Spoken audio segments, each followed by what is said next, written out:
মহিউদ্দিন আহমেদের বিএনপি সময় সময় বইয়ের এই পর্বে বিএনপি সমর্থকেরা বিরোধী দলীয় পোলিং এজেন্টদের বের করে দেয়। কথায় কথায় হরতাল ডাকা একটা অভ্যাস হয়ে দাঁড়ায়। খালেদা জিয়ার নেতৃত্বে বিএনপি সরকারের সময় একটা উল্লেখযোগ্য ঘটনা হল সরকারের বিরুদ্ধে অনাস্থা প্রস্তাব উত্থাপন। উপনির্বাচন ১৯৮০ দশকে দেশে যখন স্বৈরাচার বিরোধী আন্দোলন চলছিল তখন অনুমান করা হয়েছিল রাজনৈতিক দলগুলো বুঝি মননে ও আচরণে গণতান্ত্রিক হয়ে গেছে।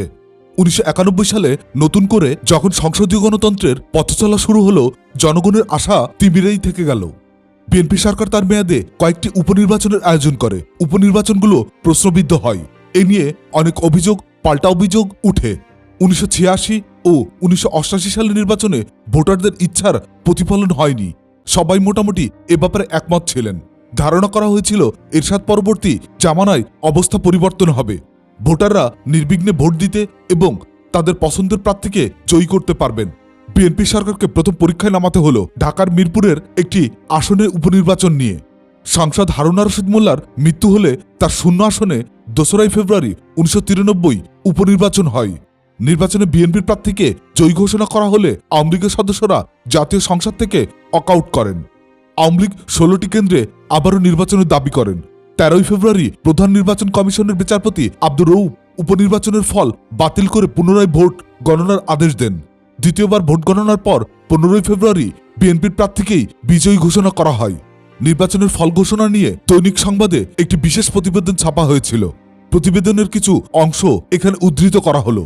মিরপুরের উপনির্বাচন ফল ঘোষণা নিয়ে নানান রকমের ঘটনা ঘটেছে। বাংলাদেশ টেলিভিশন রাত ১০টার খবরে বার্তা সংস্থা ইউএনবি এর সরকারি সূত্রের বরাত দিয়ে বিএনপির প্রার্থীকে বিজয়ী ঘোষণা করেছে।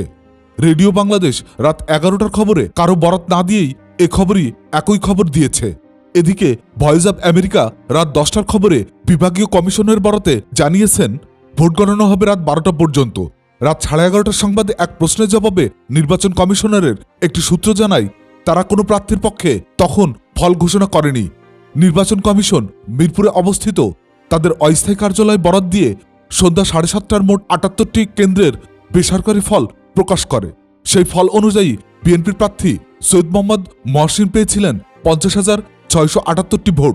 আওয়ামী লীগের প্রার্থী পেয়েছিলেন ৪৯,৪২২ ভোট। এরপর তারা আর কোনো খবর দেননি। তবে রাত ৮টা পর্যন্ত কমিশনের অস্থায়ী কার্যালয় জানিয়েছিল যে তারা মোট ১০৫টি কেন্দ্রের ফলাফল পেয়েছে। সেই ফল অনুযায়ী কামাল মজুমদার আওয়ামী লীগের প্রার্থী বিপুল ভোটে এগিয়েছিলেন। জানা গেছে সন্ধ্যা ৭:৩০টার পর থেকে জটিলতার সৃষ্টি হয়। এক পর্যায়ে আবার গণনা শুরু হলে ১০৫টি কেন্দ্রের ফল পাওয়া যায়। শেষ পর্যন্ত কামাল মজুমদার বিপুল ভোটে এগিয়েছিলেন, কিন্তু তারপর অজ্ঞাত কারণে ভোটের ফল ঘোষণা স্থগিত হয়ে যায়। বিভিন্ন সূত্রে জানা গেছে নির্বাচন কমিশন তাদের পাওয়া ফলের বিপরীতে ঘোষণা দিতে আপত্তি জানালেই বিপত্তি বাধে। সে থেকেই অচল অবস্থা। গভীর রাত পর্যন্ত এই অচল অবস্থা চলছিল। প্রধান নির্বাচন কমিশনার, বিভাগীয় কমিশনার সহ সকল পর্যায়ের ঊর্ধ্বতন কর্মকর্তারা সেখানে অবস্থান করছিল। ৪ঠা ফেব্রুয়ারি জাতীয় সংসদে বিরোধী দলের নেতা শেখ হাসিনা নির্বাচনের কারচুপির অভিযোগ এনে বলেন এই আসনে আওয়ামী লীগের প্রার্থী বিজয়ী ছিল সুনিশ্চিত। বিএনপি সরকার মিডিয়া কু করে এই বিজয় ছিনিয়ে নিয়েছে। ১৯৯৪ সালের ৩০শে জানুয়ারি ঢাকা, চট্টগ্রাম, খুলনা ও রাজশাহীতে সিটি কর্পোরেশন নির্বাচন অনুষ্ঠিত হয়। নির্বাচনে আওয়ামী লীগ ও বিএনপির মেয়রের পদগুলো ভাগাভাগি করে নেয়। ঢাকায় আওয়ামী লীগের মোহাম্মদ হানিফ এবং চট্টগ্রামে আওয়ামী লীগের মহিউদ্দিন চৌধুরী মেয়র নির্বাচিত হন। অন্যদিকে বিএনপি সমর্থিত প্রার্থী তৈমুর রহমান ও মিজানুর রহমান মিনু যথাক্রমে রাজশাহী ও খুলনায় সিটি কর্পোরেশন মেয়র নির্বাচিত হন। মেয়র নির্বাচন ভালোভাবে হয়ে গেলেও গোল বাধে মাগুরার উপনির্বাচন নিয়ে। ১৬ ডিসেম্বর ১৯৯৩ মাগুরা থেকে নির্বাচিত আওয়ামী লীগ সাংসদ আসাদুজ্জামানের মৃত্যু হলে ওই আসনে ২০ মার্চ ১৯৯৪ উপনির্বাচন অনুষ্ঠিত হয়। এই উপনির্বাচনকে আওয়ামী লীগ ও বিএনপি উভয়ই মর্যাদার লড়াই হিসাবে বিবেচনা করে। দুই দলের দুই শীর্ষ নেত্রী একাধিকবার মাগুরা সফর করে নির্বাচনের গুরুত্ব এবং উত্তেজনা দুই বাড়িয়ে দেন। তাদের ভরসা দেখে মনে হচ্ছিল বিনা যুদ্ধে নাহি দিব সুচক্র মেদিনী। মাগুরায় এ যাবৎ সব নির্বাচনে আওয়ামী লীগের প্রার্থী জয়ী হয়ে এসেছিলেন, কিন্তু বিএনপি এবার এটা বিনা চ্যালেঞ্জে ছেড়ে দিতে রাজি হল না।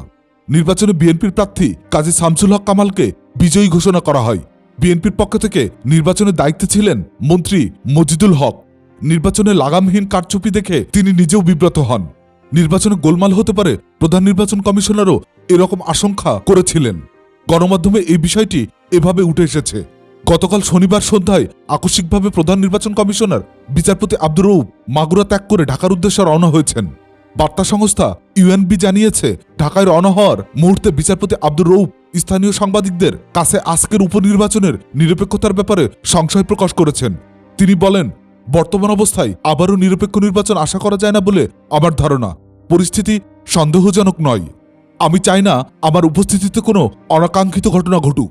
আমি এর দায় নিতে চাই না। নির্বাচনের ফল ঘোষণার সময় আওয়ামী লীগের প্রার্থী শফিকুল হাসান বাচ্চু নির্বাচন প্রত্যাখ্যান করে আবারও নির্বাচনের দাবি করেন। নির্বাচনের ফলাফল দেখা যায় 102টি কেন্দ্রের মধ্যে 99টি সলিমুল হক পাওয়ায় 73,248টি ভোটের বিপরীতে তিনি মাত্র 39,623 ভোট পেয়েছেন। গণমাধ্যমে ভোটে ব্যাপক জালিয়াতির সংবাদ ছাপা হয়। ভোরের কাগজের প্রতিবেদনে বলা হয়, বিভিন্ন স্থানে ভোট কেন্দ্রে দখল, ব্যালট বক্স ছিনতাই, ভোট কারচুপি, এজেন্টদের কেন্দ্র থেকে বের করে দেওয়া ও প্রতিদ্বন্দ্বী প্রার্থীকে সমর্থকদের উপর হামলার অভিযোগ পাওয়া গেছে। এইসব কেন্দ্রে বিএনপি সমর্থকেরা বিরোধী দলীয় পোলিং এজেন্টদের বের করে দেয়। রাজনৈতিক বিরোধ।